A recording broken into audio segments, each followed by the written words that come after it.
Here's 3 reasons why the prologue in The Lord of the Rings is one of the most effective pieces of storytelling in cinema history, and we almost didn't get it. Director Peter Jackson and his writing partners had been trying to work out exactly how to do the prologue the entire time they were making the movie. He said that it was the most difficult aspect of the whole project, and it was a problem they just couldn't solve, so when the whole movie was essentially done, they decided to cut it out entirely. But they turned in that cut of the movie to the studio, New Line Cinema, and the one big note they got back was, "You must have a prologue." And they felt like they were being sent back to their own personal hell. They were in London at the time because the only thing left to do was record the musical score. So they had their editor bring all his equipment to their place in London, then forced themselves to hash it out at the same time the music was being recorded. You might be wondering why the prologue was such a challenge. Well, it all has to do with delivering exposition, making sure the audience has all the information they need to understand the plot. Blah, blah, blah. Proper name, place name, backstory stuff. I think I got it, but just in case, tell me the whole thing again, I wasn't listening.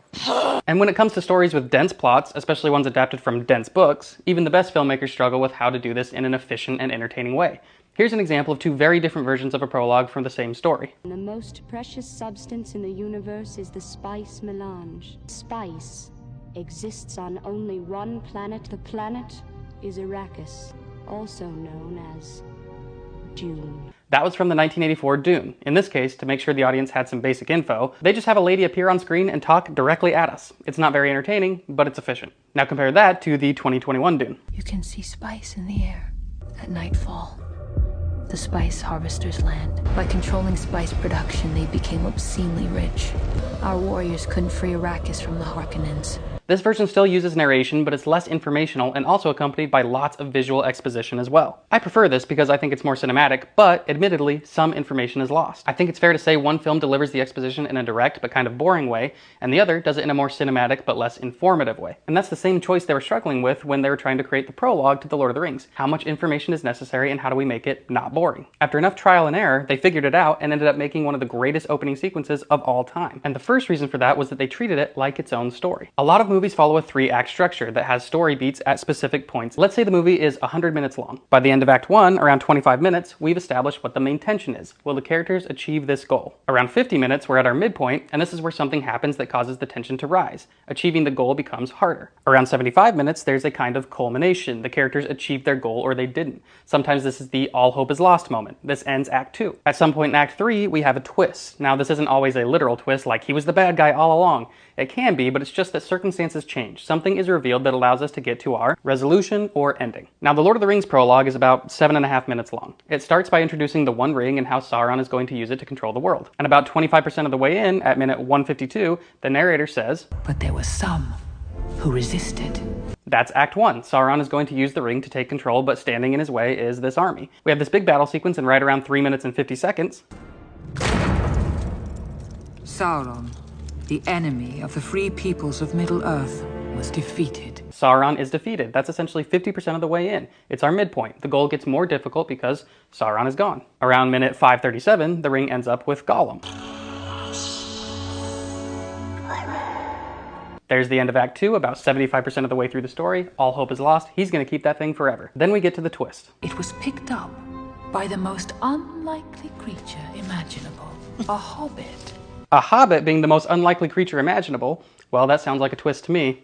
Which allows us to get to our resolution around 7 minutes and 30 seconds. And that plot structure only works if the story has a point of view. The writers tried telling the prologue from multiple perspectives. From Sauron's point of view, from Isildur's, from Elrond's. But it was only when they realized that the ring itself is a protagonist or antagonist here that the story should be told from its perspective. The ring is created and gains a purpose. The ring meets resistance. The ring loses Sauron. The ring ends up with Gollum. The ring is picked up by Bilbo. The ring now resides with the enemy. And funny enough, even though the studio demanded the prologue be included, they also made a rule that it could only be 2 minutes long. Peter Jackson has said this was the only big fight they had with the studio. And luckily they won that fight, or we would have never gotten the iconic opening. The second reason the prologue works so well is because the filmmakers weren't afraid to take inspiration from other movies, even ones that were wildly different in tone. The need for the prologue may have been exposition, but Jackson initially wanted it for a different reason. And the idea came from none other than James Bond movies. 007 movies almost always start with some crazy action scene.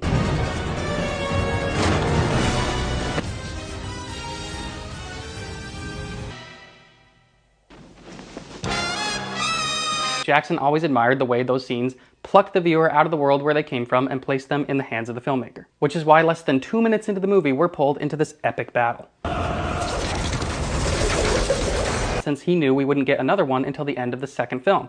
And even though this one is short, it promises us what the scale of the story will be. And the third reason the prologue is so great is the technical execution in every cinematic category. Cinematography, production design, costumes, music, etc. Notice how the camera never stops moving. The truth is, we are being spoon-fed information by the narrator, but it doesn't feel that way because the cinematography tells us the story is constantly moving. There's energy in what we're seeing. None of this feels like typical movie props or costumes or sets. The designs are so specific and detailed, they feel like they've been plucked from a real place. In other movies where we have exposition scenes, a production might not be willing to dedicate a lot of time and money to something the audience won't see again. Each of these scenes shows huge attention to detail right off the bat. And the music. So many different pieces of music from this movie are instantly recognizable because the entire scene is distinct. It feels epic and ominous and ancient somehow.